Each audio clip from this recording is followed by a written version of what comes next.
So, liebe Leute, da bin ich wieder. Ja, ich habe zwischendrin eine Menge Videos auf LinkedIn veröffentlicht, auch auf meinem anderen Kanal, wo es sich nur um Marketing dreht. Super interessant. Ihr wisst vielleicht, ich habe mir das Ziel gesetzt, 1000 Videos aufzunehmen innerhalb der nächsten 3 Jahre. Im Februar habe ich angefangen, jetzt sind es 62, glaube ich. Und es hat mich schon verändert. Ich habe in den letzten Jahren soziale Medien passiv konsumiert, wie die meisten. Und jetzt aktiv Inhalte dafür zu machen, macht nochmal eine ganz neue Welt für mich auf.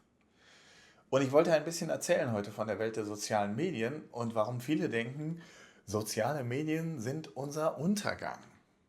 So, ich habe das in einem LinkedIn-Video ausgeführt,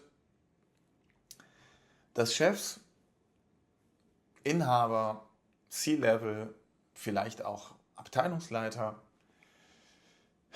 wenn sie so die 35, 38 hinter sich gebracht haben, schon so weit disconnected sind von ihren Mitarbeitern, dass sie gar nicht verstehen, warum die Leute immer hier am Scrollen sind. Wenn sie in der Kaffeeküche warten, dass der blöde Kaffee durchgelaufen ist oder in der Schlange zur Kantine, ständig sind die da am Scrollen. Und dann natürlich auch die Angst, die scrollen ja auch nur, wenn sie zu Hause sind. Also im Homeoffice arbeiten, dann arbeiten die ja gar nicht. Die sind ja die ganze Zeit nur dran. Ja, und ich kann das verstehen. Ich kann das als private Meinung so stehen lassen. Aber es ist halt schwierig, wenn man Verantwortung in einem marktgetriebenen Unternehmen hat, dass man sich dann nicht mit diesem wichtigen, super wichtigen Kommunikationskanal beschäftigt. So, und wenn du unter diese Kategorie fällst, dann ist dieses Video was für dich. Wenn du Chefs hast, Vorgesetzte hast, die das so sehen, kannst du ihnen dieses Video schicken. Denn ich möchte euch, liebe Leute meiner Generation, ich möchte euch sagen, ja, ich verstehe euch. Soziale Medien birgen eine Menge Gefahren. Da kann man sich drin verlieren. Da kann man auch super üble Sachen sehen. Das ist ein Zeitkiller, wenn man nicht die Verantwortung dafür übernimmt. Wenn man nicht absolute Selbstdisziplin zeigt. Klar, kann man Stunden, kann man den ganzen Tag auf Social Media verbringen. Aber das war früher mit dem Fernseher auch so. Oder ist es vielleicht für euch auch noch so? Man kann sich in allem irgendwie verdatteln. Social Media ist nur ein anderer Weg, seine Zeit zu verbringen.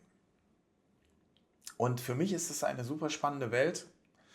Jetzt natürlich als aktiver Contributeur, aber auch passiv, wenn ich irgendwie auf den Flug warte oder sonstiges. Natürlich schaue ich mir an, was in meiner Timeline los ist. Ich habe mir aber diese Timeline auch herangezüchtet. Content, der mir nichts bringt, von Konten, die mir nichts bringen, die fliegen raus. Und ich subscribe da oder folge da den Leuten, die mir interessante Insights geben. Über das, was mich interessiert. Das ist beruflich, das kann aber auch Musik sein, das kann über Reisen sein, das kann Architektur sein. Social Media ist viel besser für mich, als mich passiv vor den Fernseher zu setzen. Weil ich kann auswählen, was ich sehe. Und klar, du kannst dir den ganzen Tag Katzenvideos anschauen oder wie Autos ineinander fahren. Du kannst für sensationsgeile Leute genauso viel Content finden wie Content, der dich weiterbringt. Du musst es halt nur auswählen. Aber das haben viele von euch nicht verstanden. Viele sagen, ja, Social Media, ich habe mal TikTok mir runtergeladen, hat mich interessiert, aber dann habe ich es gleich wieder deinstalliert, weil da tanzen ja nur magersüchtige Koreanerinnen rum.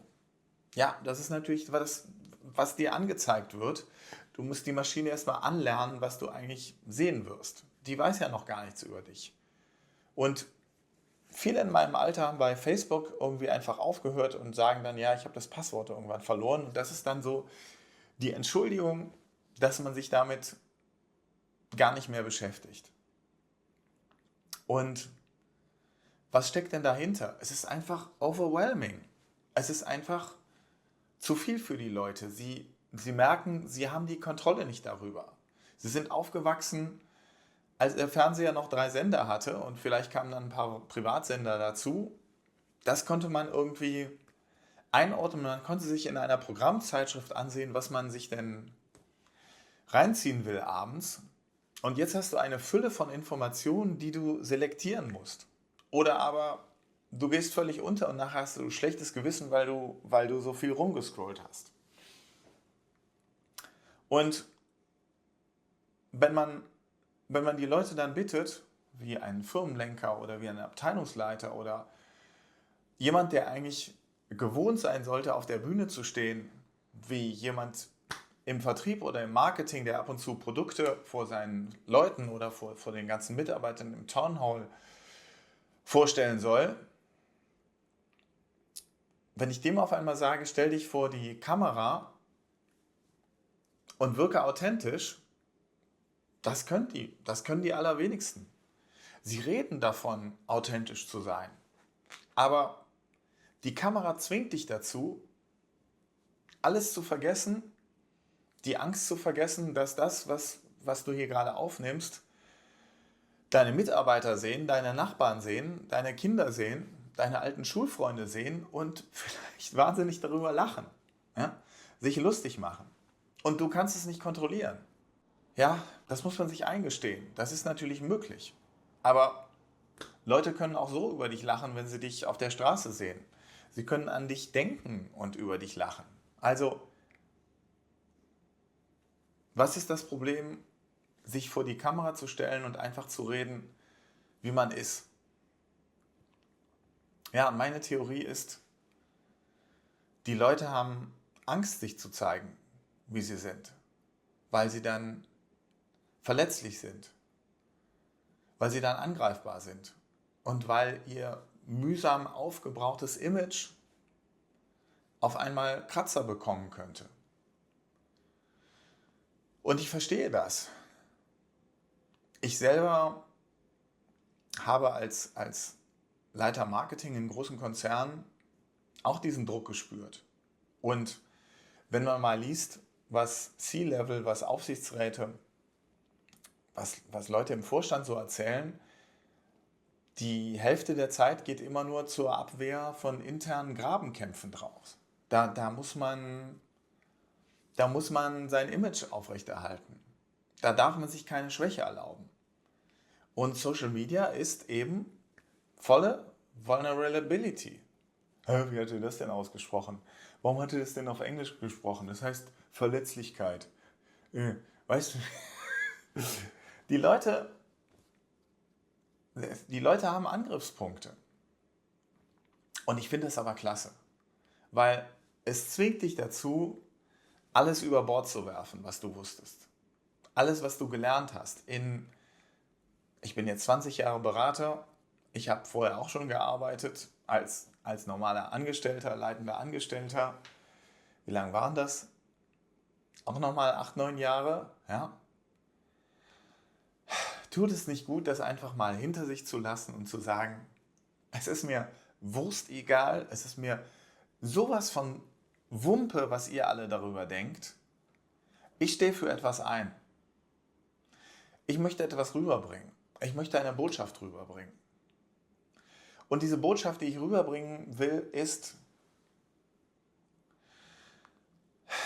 authentisch sein, heißt sich selbst einen Sinn geben, sich selbst ein Sein zugestehen. Es hat viel mit Lebenssinn zu tun. Es ist unser Kern. Es ist das, was wir im tiefsten Inneren sein wollen, weswegen wir hergekommen sind. Das müssen wir zeigen, dann fühlen wir uns wohl. Ich fühle mich gerade sauwohl, das hier zu machen, dass ich es wieder häufiger tun werde. Es hat mir gefehlt. Und ich werde mehr frei erzählen vor der Kamera. Auch wenn das vielleicht für euch ein bisschen anstrengend ist. Ich werde beides machen. So, in Zukunft gibt es also keine Trennung mehr von dem Christian, der auf LinkedIn erzählt, der Business erzählt und dem Christian, der erzählt, was er privat in seinem Leben so gelernt hat. Denn es ist alles dasselbe. Ich will es integrieren. Bist du privat glücklich? Bist du gut in deinem Job? Bist du gut in deinem Job? Bist du privat glücklich? Wenn nicht, machst du da etwas falsch. Schwierig? Ich werde es für dich auseinanderklamüsern. Wir sehen uns wieder.